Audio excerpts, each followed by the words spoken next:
first of all, I would like to thank the organizer to invite me today.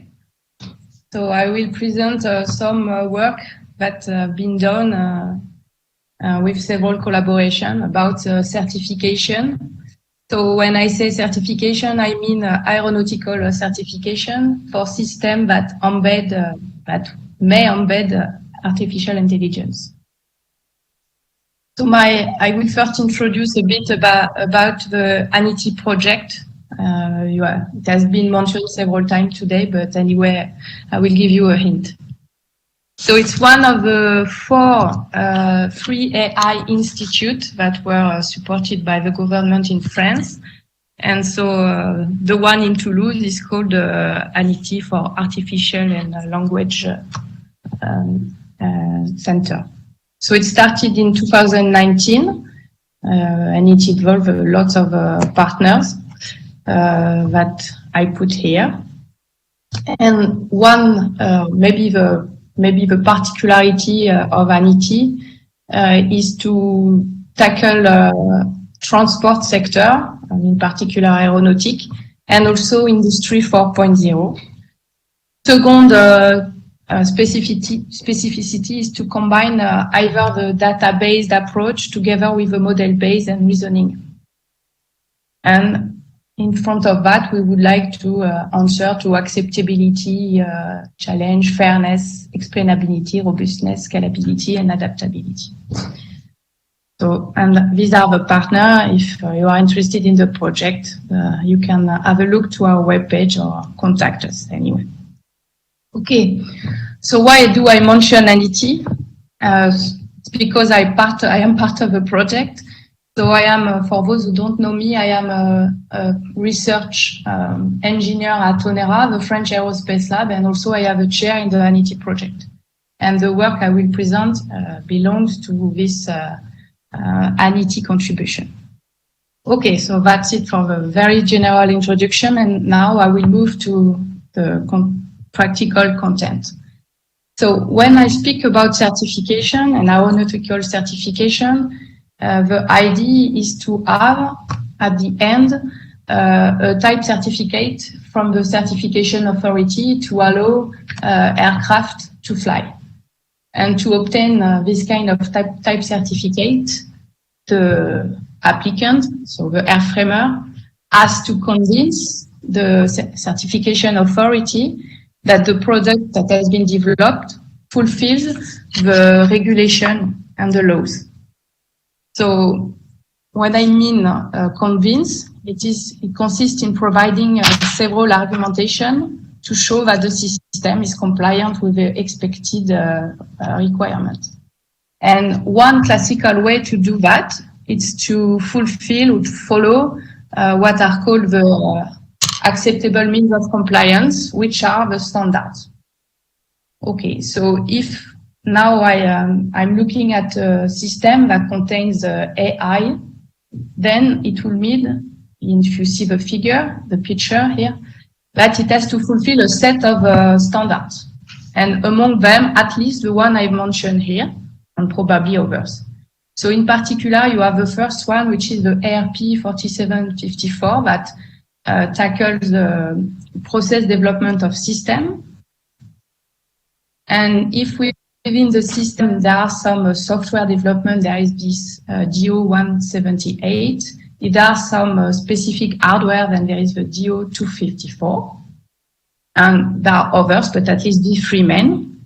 But if we just keep them, it's not sufficient to certify AI.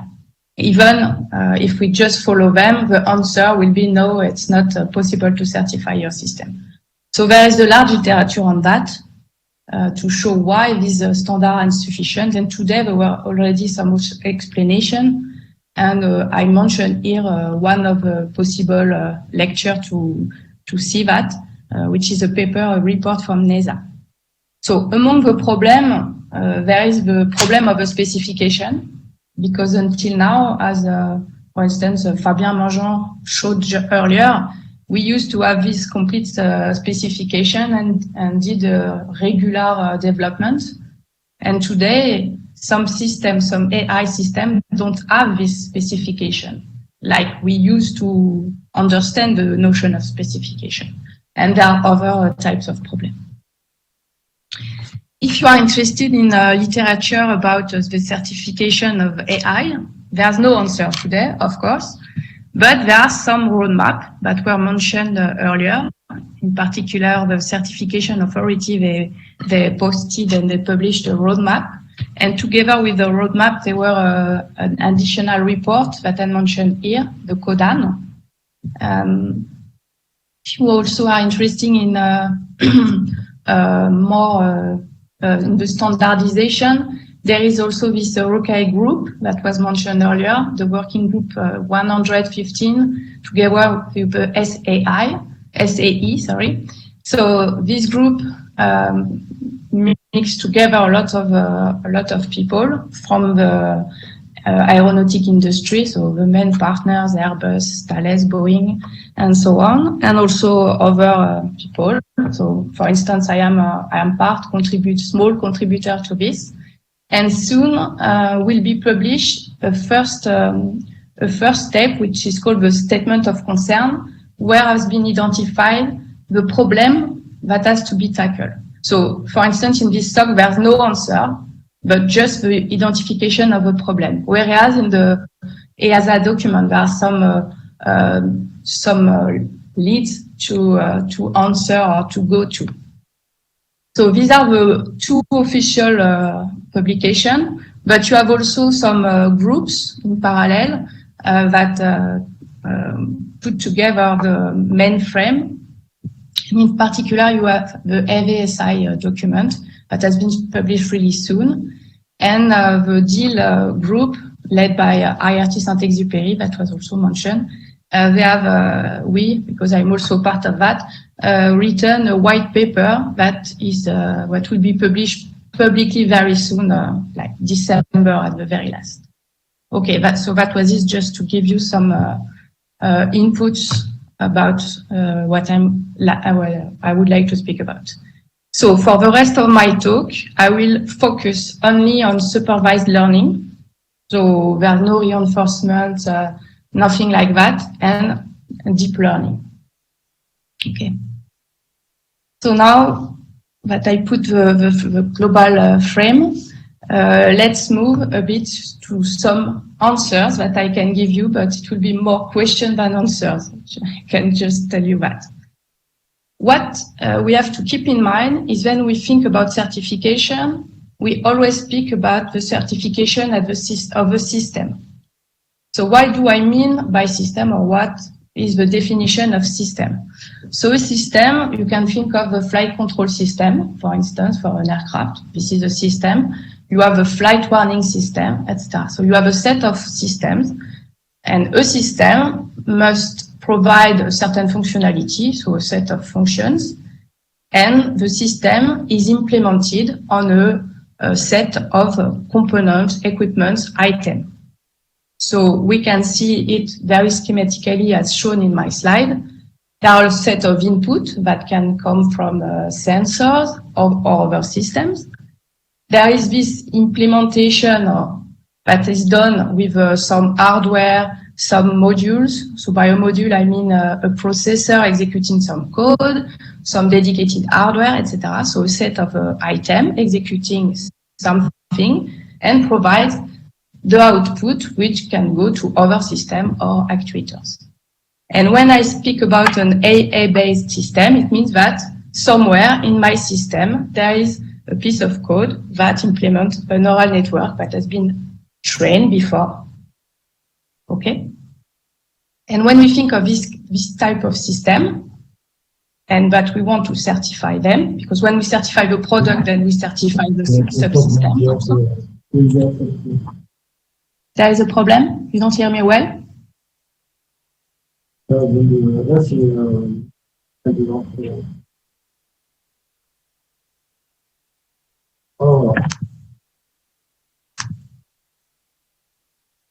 Do you hear me well or not? So please, for remote people, shut down. I hear well.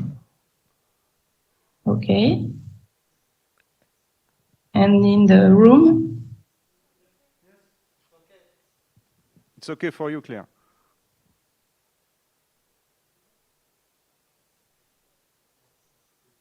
Okay, so I think it was just some maybe noise from someone in the mic. Okay, so I continue.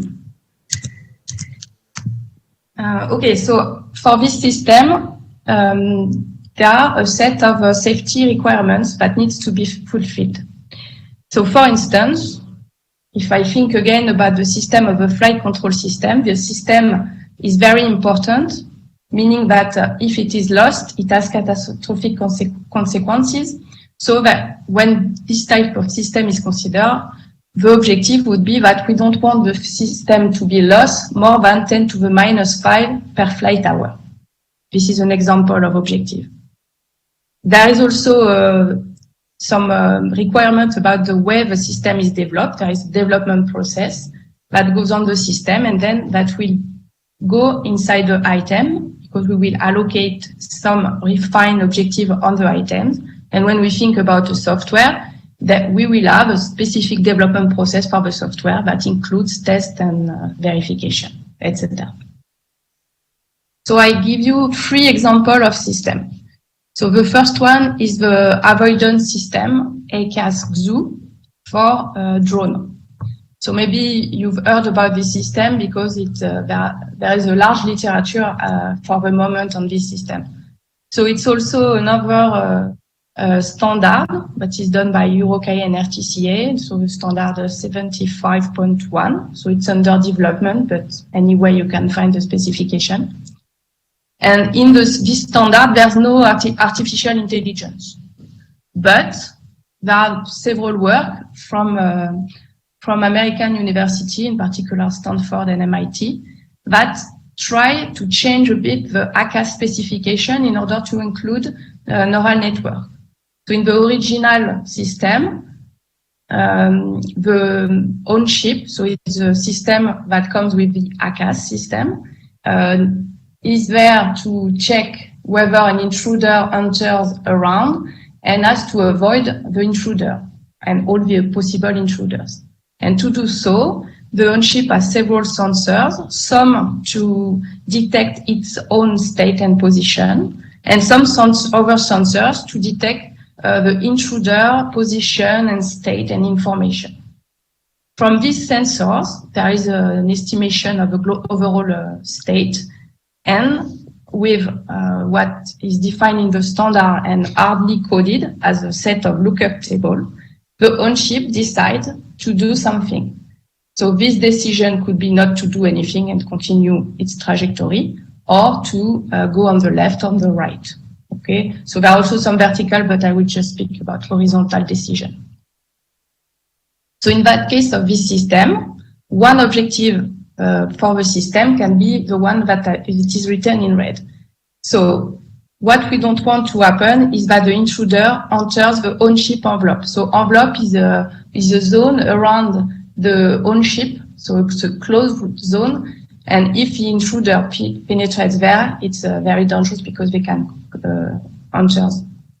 So this is a failure condition. The intruders enters the on-chip envelope, and we don't want it to happen. And it is again state with a certain severity here. Let's say it's catastrophic. So another example is similar to a project that has been mentioned earlier by Emmanuel from Airbus. It's the ATOL project. So it's a project that has shown the capacity using vision to do autonomous landing, takeoff, and taxi. So it's in the same spirit, but it's not at all the same architecture. So here we consider an autonomous taxi driving based on vision. And let's say that to gain in terms of safety, we will redund as much as possible the different source of information. It's always the way we use in safety to ensure a good level of safety. So in my example here, I have a stereo camera that will give some input to two subsystem or sub-function. The one is a visual odometry. The idea of odometry is to compute step by step, so image per image, the position of the object respective to the previous image. So it computes a kind of trajectory relative to the beginning of the trajectory. Together with this visual odometry, we use the IMU because it helps consolidate the result of the visual odometry. This is classical in the visual odometry world. In parallel, we have a GPS, of course, that gives you the position of the aircraft. In parallel, we have also a certified database with airport maps. And in parallel again, we have a scene interpretation. Here is my neural network. This part is there to detect the panels, the traffic signs, the road signs, the obstacle, the buildings, etc. And thanks to that, the absolute localization fuses all the information in order to compute the absolute position of the aircraft within the airport. So we want at any time to know precisely where is the aircraft. For this kind of system, we have again several objectives, safety objectives, and I put one here. So my failure condition here is my function provides a wrong position without the error being detected. In that case, it's simply hazardous because an airport is considered as a safe place compared to a road when I take my autonomous car. So it's more contained, so it's less catastrophic. Last example is a drone that flight on predefined trajectory, an autonomous flight. Since the drone we look at, so it's a use case defined at Onera, this drone is less safe than a civil aircraft because we won't put the same level of components such as the IMU. So to tackle this problem of safety, there are several backups to ensure that the drone won't kill or won't injure anything.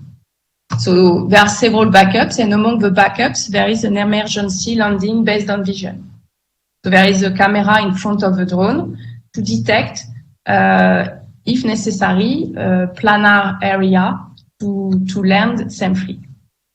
So in that subsystem, which is the emergency landing based on vision, my failure condition is deciding to land on a non-planar zone is hazardous. Okay, I think you get all my point. So we have this system level with a set of objectives. And within my system, I have a neural network somewhere. So what next do I have to do? So here is a figure taken from the EuroCAE working group. So it's today's vision. It's nothing that is official because the group will publish the standard in 2 years and 2 years and a half now. So it's the way we see the thing today. So maybe in 6 months, things will change. But let's take this current vision because it gives anyway some ideas.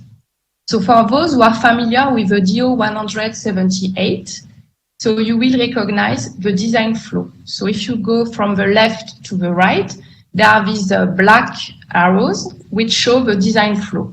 And this flow is for a neural network. So we have a system on the left with this white figures, safety objective, which is the system. So you can see it with a dimension, the third dimension that would go to you. And there is this flow for the neural network, which is a kind of slice within the system. So my system is composed of several items, and my slice with the 2 potatoes, green and blue, is the slice for the neural network. So this is just dedicated to the neural network development. And there I see the design flow in black when I develop my neural network with defining my data set with my training, validation, and also my test data set, my learning technique. So which kind of learning do I choose? The ML model, what is its structure? The choice I do.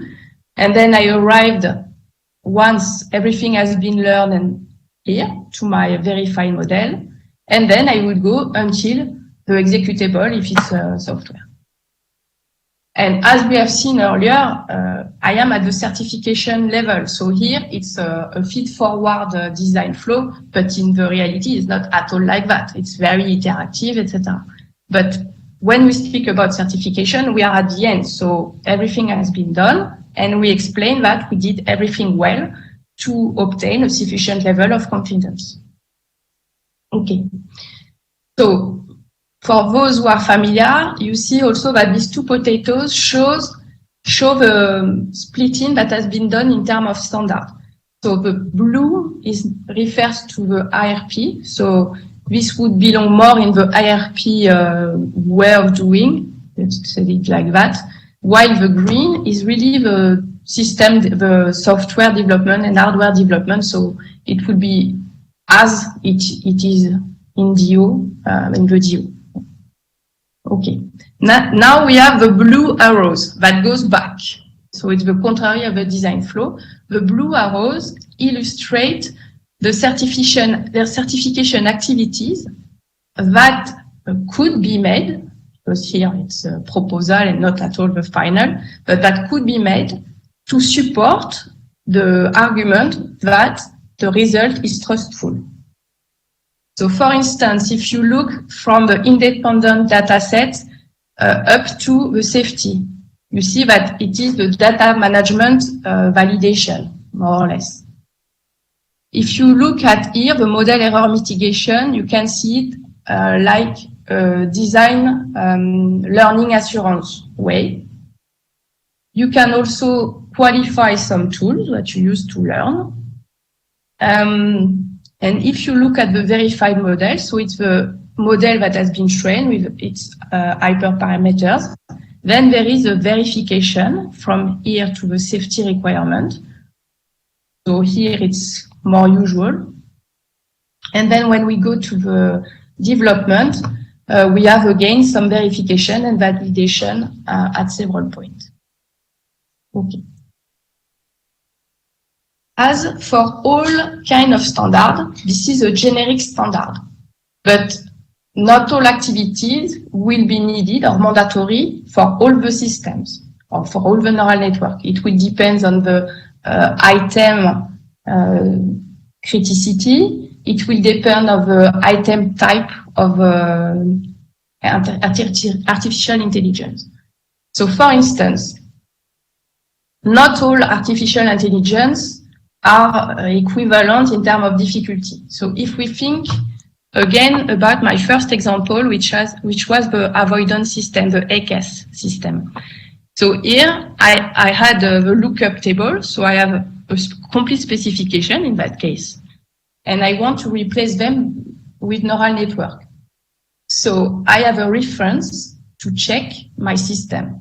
So this system, this case, is the simplest one, because I have this reference.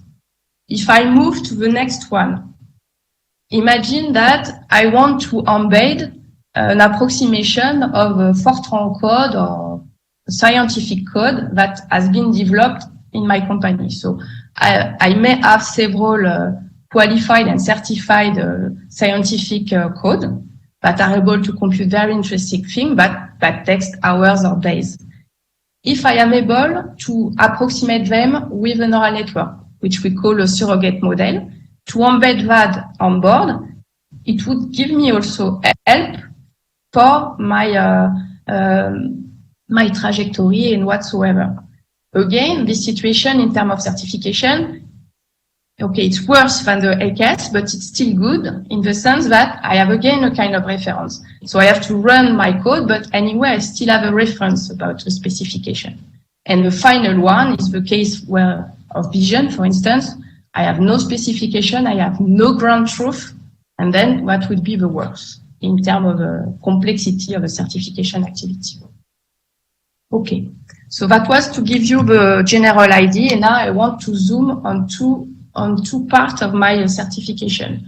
So I will first zoom on the verification of the neural network with the ACAS, and then I will show you very, very preliminary steps for safety assessment. So the work on this ACAS has been done within the DEAL project and my colleagues that are mentioned here, and also a PhD at Collins. Okay, so back to my ACAS. I told you I have this on chip that comes with a anti-collision system and that has a view of the intruder. So this view comes with the speed of the intruder and two angles, psi and theta, and rho, which is the distance between the two aircraft and the speed of the on-chip. In terms of the initial standard, how have they developed the lookup table, which for me is my reference? So they have a lot of models of trajectory, of aircraft trajectory. Lots of models of sensors and uncertainties. From all of this qualified trajectory simulator, they have defined Markov decision processes to model them. From that, they use the dynamic programming to generate this cost table, which are qualified. And if someone developed an ACAS product, it has to validate it via a large and intensive number of simulations together with some flight tests. So that's it. So now we replace the lookup table with neural network. So this has been done by a university from the United States. Why? Because the lookup table, initially they were 8 gigabytes, and then because they were too high, know that the ACAS is supposed to run every second. So the 8 gigabyte, it was too large after implemented to run at 1 second. So they changed the size to obtain degraded table in terms of performance of 4 gigabytes, but still they obtained a good level of safety in terms of traffic. And when it is learned with a neural network, it goes to 3 megabytes. So there is a very good improvement in terms of memory footprint, in terms of speed of execution, and even those who are specialists in anti-collision, they show that even in terms of trajectory, they provide also very good performance and sometimes better than ACAS. I just tell you what I read. I cannot promise that. That's not at all my competence. So this neural network takes exactly the same input as the lookup table, the distance, the speed and the angles, and they compute the 5 possible decisions, which is clear of conflict, I do nothing. Weak left, I turn a little bit on the left. Strong left, I turn more on the left. Weak right, a little bit on the right, and strong, a lot on the right. Okay. Back to my certification. If I were to develop a classical ACAS XOO, I will be on the left-hand side figure. So I have my function, which is the ACAS. I use the standard, the 65. I follow their design development procedures.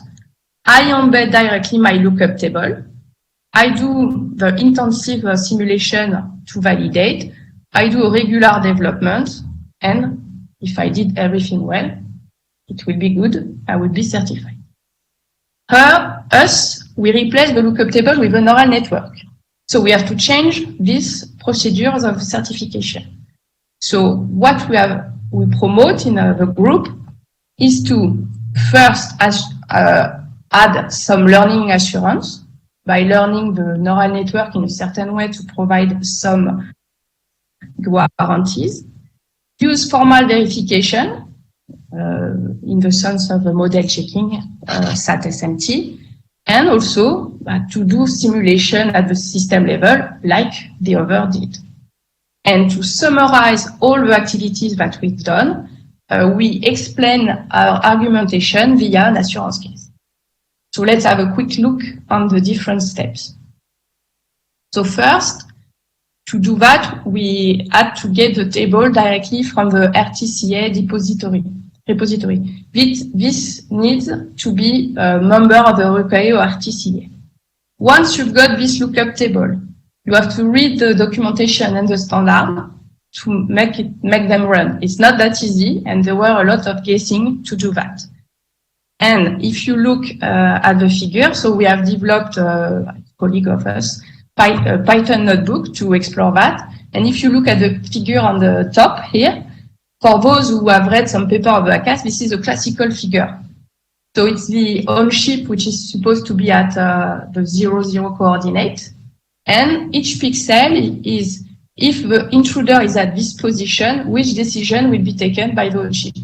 So you have the strong left, the strong right, weak, and white is nothing.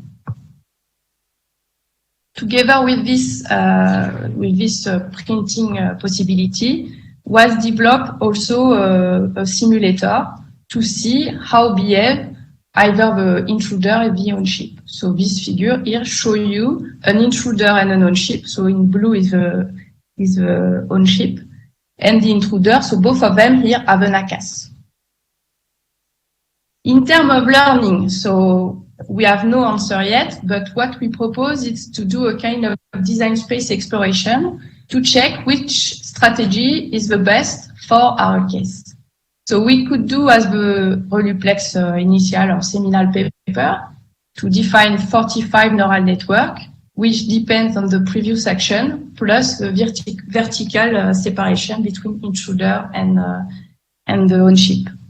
There are some papers that define only one neural network, and us, what we observe with several learning activities is that the shape of the function that we have to approximate via the learning, if we look at the decision, clear of conflict and weak left, for instance, they don't have at all the same shape. So learning them at once is not a good idea. So we explore to learn per type of decision. We have also the question of a structure. So our Reluplex, that shows 6 layers and 300 neurons. Is it a good idea? Is it kind of optimal in a way? So we are also exploring how many layers and neurons could be better for us, and also how many would we need to be exactly equal to the lookup table. And finally, not finally, but third point, but there are many more, about the training set. Us, the reference is our lookup table. So what do I do? Since I want to be as close as, do I just overfit and I learn them as much as possible? Do I need to split? And how? And maybe I would have to do some data augmentation. So we are exploring all of that, etc. Next is my verification. So I want to use formal verification to check property of my system. So I know that my neural network won't be equal to my lookup table. So I have to define the properties that I want to check. And at that point, at that stage, there's no good answer. So what we have is the 10 properties proposed in the Reluplex paper. So it's I would say, good sense property, but in terms of certification, I don't know what to do with that. Anyway, we can do some verification. So I put you one of the property from the Reluplex, which is if the intruder is directly ahead and moving towards, then I should not do clear of conflict. Of course, I have to do something. So this has been translated as close and moving towards like that, and not clear of conflict is chosen. It means that it's not minimal. We have also improved the simulation. So the initial one was the 2 trajectory that I've shown, but now another colleague has developed a very nice simulator that you observe here that is moving normally, where we can display lots of information. And this way, it will give us some explainability about the behavior of a system. So it will add some confidence.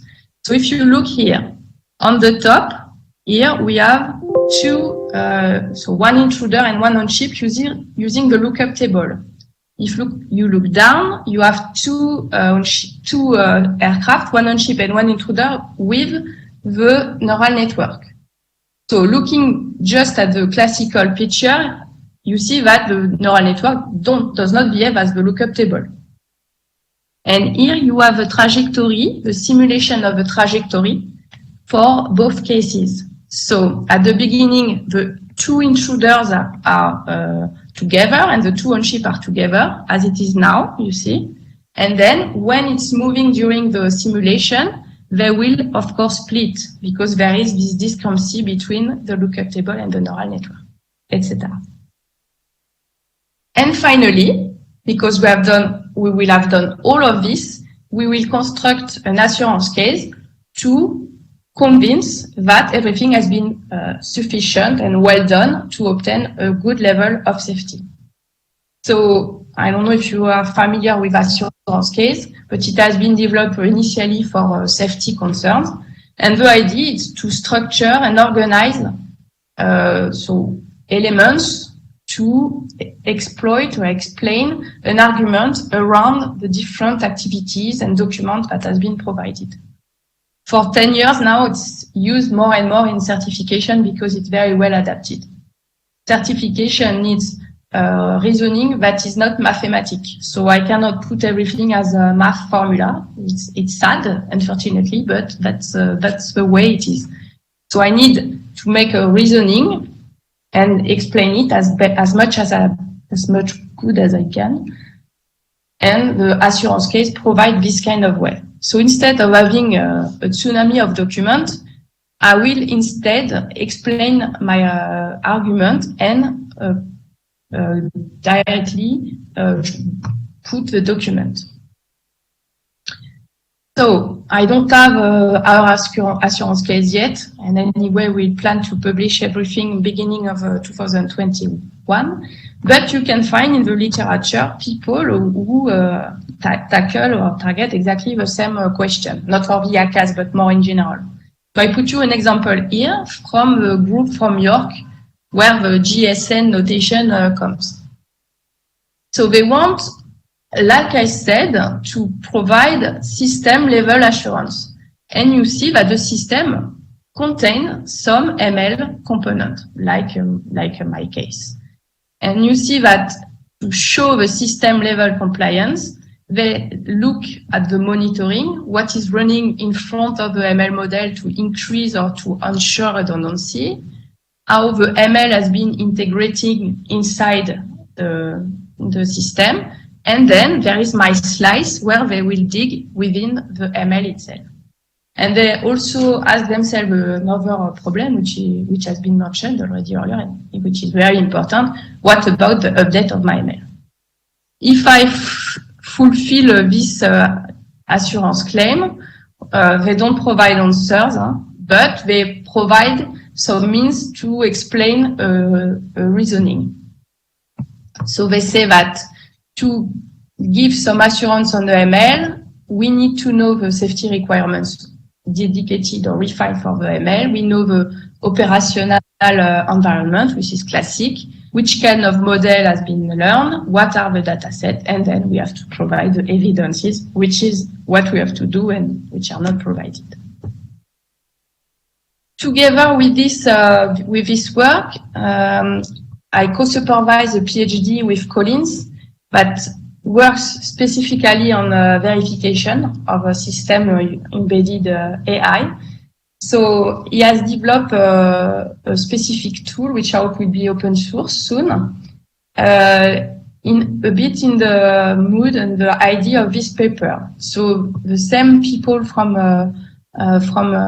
Stanford, they have developed a Julia tool. So Julia is the language, and they have recorded all or most of all the verification tools that exist for neural networks. So there are plenty of tools. So we started using this Julia code, which is very nice, but it's not that easy because Julia is a quite recent language, so it doesn't have all features that we would like. And since everything has been recorded, there is this problem, or is it exactly what was done initially? And if the Git tool evolves, the Julia does not evolve, etc. So what he has done is to define a Python interface that directly target the tools, the original tool, and he has integrated ReluVal, DeepZ, DeepPoly, ReluPlex, and Planet. So all of them, they are sound in the sense that if they say that a property holds, then it holds, but some are exact, like ReluPlex or Planet, but some are over-approximating.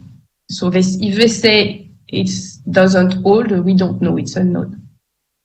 And with this interface, it's possible to express a property in a generic way because each tool has its specific way to express the property, not necessarily the same format for the neural network. So now everything is unified.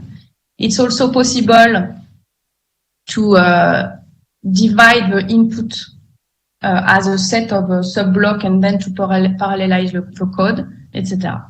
So, and everything is Docker to simplify the use.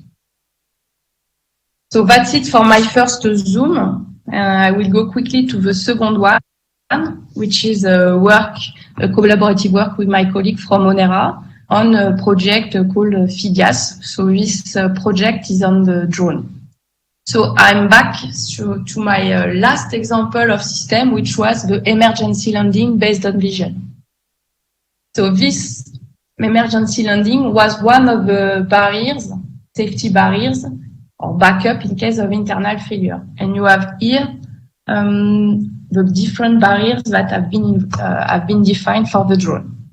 So the nominal flight is when I follow a predefined trajectory, and this trajectory follow sparsely populated zone. So first, that will drastically reduce the risk that I hurt someone. Then, if there is some kind of trouble, yes? If there is a kind of trouble during the mission, then there are some reconfiguration capabilities to continue the mission. Let's suppose we can't. The first barrier, yes, it's to try to return home or to find another area to land which has been pre-computed. In case I cannot do that, this is where my vision emergency landing instead. If it's not possible, my last barrier is the parachute. And if even the parachute cannot work, then it's a non-controlled crash. So why do I need something in addition to the parachute? It's because for our drone, the parachute breaks the drone. So I would like to save my drone and to be able to reuse it. So this is why this different landing strategy are put before. And when I go to the red, the idea is to show that the possibility is very small because I put all of these barriers in addition to the fact that I follow a sparsely populated zone. So there are more and more literature on this kind of system of vision-based emergency landing. I put you some reference there, and there is also a startup at NASA called Safety. Yes. Claire, is it possible to go more quickly because we have some? Yeah, yes, I am already at the end, so don't worry. Oh, thank you very much. So I am at the second case. I will not give you the first, but I am back to my failure condition, which is deciding to land to a non-planar zone with my vision system. So the question that should be tackled in terms of safety is what are the possible hazards and what is my safety assessment at the system level. So here we reuse the literature architecture that consists in using 3 different neural network system or algorithm in parallel. The first to define the depth of the picture. The second is to define the obstacle within the picture. And the last to define the planar area.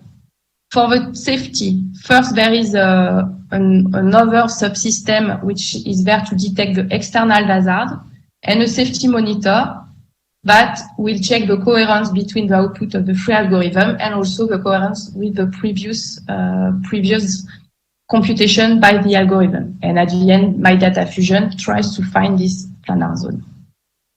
Okay, just what I wanted to say is, okay, we don't know how to do that today. That's a big issue. What we have so far is the identification of hazard and events. So more and more work are done to help us to do that for the vision based. And in particular, I would like to mention the work from the Zendel group in Salzburg that provide now a set of more than 1,000 hazards associated to vision. And they use the HAZOP methodology, which is classical. Okay, so there is this list of hazards that we need to do. And also there is the algorithm associated hazards. So we know that this algorithm has some internal non-capacity to provide always a good decision. And how do I make my safety model? How do I choose my failure rate? How I define my failure propagation? How do I combine everything? Okay, we have some very small bricks, but not the overall. And that's it. I can conclude. So there's lots of pending work, lots of good work and research to do. We will soon conclude the Akazu case. And for the safety assessment, we are completely in the middle of all of that. And also we work on implementation consideration with this, which is the second part of the EuroCAE slide. And that's it.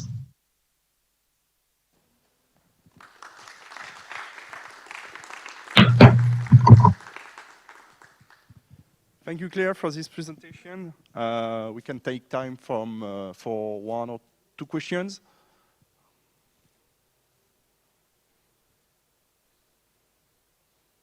No question?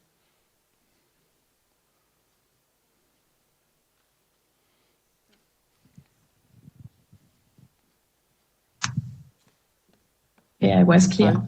It's Thomas Robert. I have a question about the second use case that you presented. Basically, with respect to the 3 cases in terms of difficulty you presented, the case you have some kind of certified reference, the case where you have an oracle. I'm sorry, I don't hear you. If you could come closer to the mic, it would be nice, please. Okay. Okay. With respect to the last case you presented, yes, I was wondering what is the core challenge with respect to certification or to design a process for certification compared to what you presented in the first part of your presentation about the fact when you have a certified oracle, just an oracle that you can run somewhere, and the case where you have nothing. In the last case, do you have some kind of oracle or with respect to the problem you... Yeah. No, we don't. So we don't, and this is where all the other kind of argument like learning strategy, monitoring strategy, all of that will take a very strong importance because we don't have the ground truth, we don't have a specification. And what I didn't even say is that this kind of data set for learning, even on the web, is very small. So no, we don't have anything. This is the worst case. Okay. Does it answer to your question? Yeah. Thank you. Another question? No. Thank you, Claire, for this presentation. Thank you. Now it's time for the coffee break, and we will see for 15-20 minutes. Thank you. Thank you.